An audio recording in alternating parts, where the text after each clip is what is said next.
केसर का जिक्र होता है तो जम्मू कश्मीर की याद आ जाती है। पर राजधानी लखनऊ में भी नवाबों की नगरी अब केसर से महक रही है। हम आपको दिखाएंगे और हम इस वक्त मौजूद हैं उस लैब में जहाँ पर केसर की खेती हो रही है। ख़ास बात ये है कि ये जो केसर यहाँ पर जो उगाए जा रहे हैं, बिना मिट्टी और बिना पानी के ही केसर की खेती की जा रही है। अब हम बात करेंगे जो शख्स ये पहल शुरू किए हैं लखनऊ में, हम उनसे भी बात करेंगे। हम आपको बताएंगे ये यूएस में जॉब करते थे, इनका पैकेज था, बहुत अच्छा पैकेज था। पति पत्नी दोनों लोग वहाँ पर जॉब करते थे। 2 करोड़ का इनका पैकेज था और उन्होंने उस जॉब को छोड़कर भारत आकर अपने मिट्टी से यहाँ पर आके इन लोगों ने एक बिज़नेस स्टार्ट किया केसर का, जो एक राजधानी लखनऊ के लिए पहली बार ये यूनिक कॉन्सेप्ट है कि जो पहली बार ऐसा कुछ शुरू हुआ है।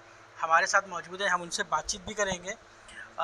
सर, पहले तो आप अपना नाम बताइए। हाय, मेरा नाम हेमंत श्रीवास्तव है। सर, ये कैसे शुरू किया, क्यों आखिर, मतलब कि जॉब थी, सेटल थे, हाँ जी। फिर केसर? आ, देखिए, पहली बात तो ये कि मुझे हमेशा से था, मैं वहाँ भी जब भी था कि मुझे वापस इंडिया ज़रूर आना है और अपना कुछ काम करना है। उसके पीछे रीज़न ये था कि एम्प्लॉयमेंट में देना, मतलब उसके लिए अगर कुछ अपना कंट्रीब्यूशन दे सकूं कि कुछ लोग, और ख़ासकर रूरल कम्युनिटी से, क्योंकि मैं जहाँ से आता हूँ यूपी, वो उसमें ज़्यादातर रूरल कम्युनिटी अगर आप हमारा देखेंगे और एग्रीकल्चर से जुड़े हुए लोग हैं। लेकिन एग्रीकल्चर थोड़ा पीछे होता जा रहा है क्योंकि हम उतना टेक्नोलॉजी यूज़ नहीं कर रहे हैं। तो मेरा ये था कि टेक्नोलॉजी की मदद से अगर मैं कुछ एग्रीकल्चर में कर सकूं और ऐसा कुछ कर सकूं कि जो रिपीटिटिव हो सके, जो हर कोई कर सके, ऐसा नहीं कि सिर्फ मैं कर सकूं। और तो ये मतलब एम था हमारा। और केसर ही क्यों, ये भी लोग मुझसे पूछते हैं कि मतलब आप और भी कुछ कर सकते थे, केसर ही क्यों चुना आपने? तो उसके पीछे ये भी एक रीज़न है बहुत बड़ा कि हमारे यहाँ जितनी भी डिमांड है इंडिया में, उसका सिर्फ 5% हम उगाते हैं। सिर्फ 5%, वो भी कश्मीर में उगता है क्योंकि और कहीं वो नेचुरल एनवायरनमेंट है नहीं। तो 95% हम इंपोर्ट करते हैं। तो वो मेरे लिए काफ़ी शॉकिंग बात थी कि हम इतना बड़े क्वांटिटी में इंपोर्ट कर रहे हैं। तो क्यों ना अगर हम अपने देश में ये काम कर सकें, तो इससे काफ़ी चीज़ें हल हो सकती हैं। पहली बात, लोगों को एंटरप्रेन्योरशिप के लिए जो है प्रोत्साहन मिल सकता है, अपना काम शुरू करने के लिए प्रोत्साहन मिल सकता है। दूसरा, हमारे देश पे जो इम्पोर्ट है वो कम होगा और अच्छी क्वालिटी का, प्योर क्वालिटी का मिलेगा, एडल्ट्रेशन कम होगा। रूरल कम्युनिटी में लोगों को एम्प्लॉयमेंट मिलेगी। अ, तो ये सब रीज़न था मेरा केसर स्टार्ट करने का और लखनऊ में ही अपना वापस आके सर, स्टार्ट। जॉब छोड़ी, जी, लखनऊ आए, जी, अपनी मिट्टी के साथ जुड़े। ज़रूर, आप जॉब में सेटल थे, बिल्कुल। फादर ने कभी या मम्मी ने, हाँ। फैमिली ने कभी कहा नहीं है ठीक तो सब कुछ चल रहा है तो क्यों आगे आए सर? नहीं, उन्होंने कभी कोई प्रेशर कभी मेरे पे डाला नहीं, ना वहाँ जाने के लिए, ना वहाँ से आने के लिए। उन्होंने ये हमेशा यही कहा है कि जो ठीक लगता है करो, अच्छा कर ही रहे हो। और लेकिन उन्होंने हमेशा प्रोत्साहन ही दिया कि अगर अपने देश के लिए कुछ करना चाहोगे तो बहुत अच्छी बात है, अपने लिए तो करते ही हैं। सर, ये लागत, अगर इसकी बात की जाए तो लागत कितनी आई होगी इसकी कॉस्ट? अ, हमारा ये जो एरिया है ये करीब 300 स्क्वायर फीट का एरिया है।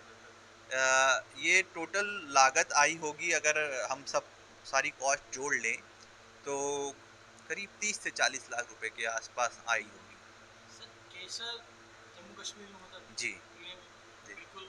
जी, लेकिन आप यहाँ एक कमरे के अंदर कर रहे हैं, ज़रूर। तो या कैसे आपने इस कमरे के अंदर जम्मू कश्मीर बिल्कुल ला दिया, तो कैसे आप आगे कर रहे हैं? देखिए, ये हमने जो लैब बनाई है, इसमें हमने 2 चीज़ का ख़ास ध्यान रखा है केसर उगाने के लिए, कि जो है एक तो कंट्रोल एनवायरनमेंट रहे, ताकि हम वही कंट्रोल एनवायरनमेंट में वही टेम्परेचर दे सकें जो कि कश्मीर में होता है। दूसरा, ह्यूमिडिटी भी हम कंट्रोल कर सकें ताकि वही ह्यूमिडिटी दे सकें जो वहाँ इसके लिए अनुकूल है। ठीक है? और एरोपोनिक्स मेथड एक ऐसा टेक्नोलॉजी है, नया मेथड, जिसमें आप बिना पानी के और बिना मिट्टी के प्लांट ग्रो करते हैं। आप देख सकते हैं इसमें कोई किसी तरह की कोई मिट्टी नहीं है, किसी तरीके का कोई पानी नहीं डाला जाता है। तो जो भी पानी का जो ज़रूरत होता है वो ह्यूमिडिटी से जो मिस्ट के द्वारा है, वही मिलता है। और कंट्रोल इन्वायरमेंट की सबसे बड़ा फ़ायदा ये है कि आप 24 घंटा वो अपना आप कंट्रोल कर सकते हैं, प्रिसिशन एकदम यूज़ कर सकते अच्छा हैं। सर, अब दूसरी बात ये आ गई, कमरे के अंदर है, जी, आपने पूरा सेटअप बना रखा जी, है, सूरज की किरणें तो पड़नी नहीं है, ज़रूर। तो सर कैसे ग्रो कर रहा है? तो उसके लिए देखेंगे, अगर हमने यहाँ पे लाइट लगा रखी है, हर बॉक्स में लाइट हैं। ये तो नॉर्मल लाइट्स हैं, बाकी हमने एक ग्रो लाइट्स भी लगा रखी है, जो कि सन का अल्टरनेट है। बेसिकली इसमें से वही किरणें निकलती हैं जो कि फोटोसिंथेसिस के लिए ज़रूरी है। लेकिन पौधों को सूरज यही मान लें कि हाँ, पौधों के यही लिए। मान सकते हैं आप, क्योंकि वे वही किरणें वही निकल रही हैं जो सूरज से आती हैं। बस ये है कि इसमें से सिर्फ वही निकलेगी जो फोटोसिंथेसिस के लिए ज़रूरी है। सर ये आइडिया कहाँ से आया कि मुझे केसर ही करना है, केसर तो ये आइडिया ऐसा था कि पहली बात तो ये काम जब मैंने रिसर्च किया इसके बारे में, तो 2 चीज़ मेरे लिए बहुत अपीलिंग थी। ये पहली ये कि मैं ये कहीं से भी शुरू कर सकता हूँ।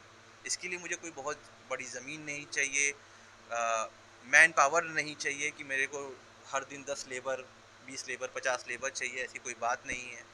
तो ये काम मैं खुद या 2 लोग, अपना मैं और मेरे पिताजी देखते हैं, तो 2 लोग हम लोग काफ़ी हैं ये चीज़ करने के लिए, और मैन पावर नहीं चाहिए। और दूसरा, हम अपने घर में स्टार्ट कर सकते हैं। तो और सबसे बड़ी बात ये होती है कोई भी बिज़नेस स्टार्ट करने में, क्योंकि एक बिज़नेस ही है ये, कि उसकी डिमांड है कि नहीं। क्योंकि अगर मैं यहाँ उगा लूँ और कोई डिमांड नहीं होगी, तो उसका कोई बहुत फ़ायदा नहीं होगा। सेटअप जो है पूरा यहाँ से हम यहाँ से कंट्रोल करते हैं। ये जो है उस टेम्परेचर कंट्रोल करने के लिए, और ये ह्यूमिडिटी कंट्रोल करने के लिए, यही 2 मेन पैरामीटर हैं। ये लैब है।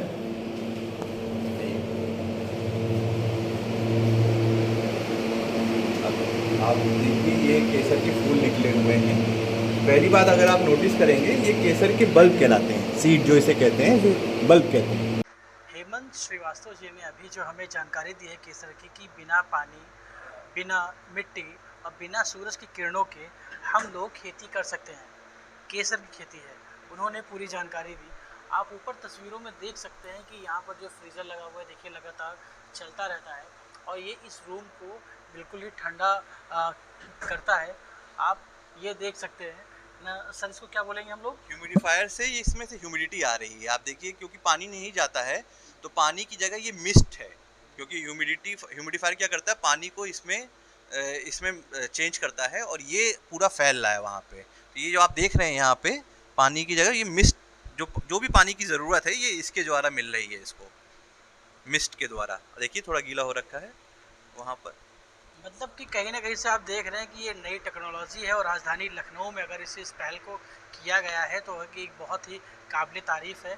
और जो आगे की जो युवा है उनके लिए भी ये एक सबक है कि हम लोग मेरे पास ज़मीन या कहीं हो ना हो, हम लोग इस बिज़नेस को अपने घर में भी स्टार्ट कर सकते हैं।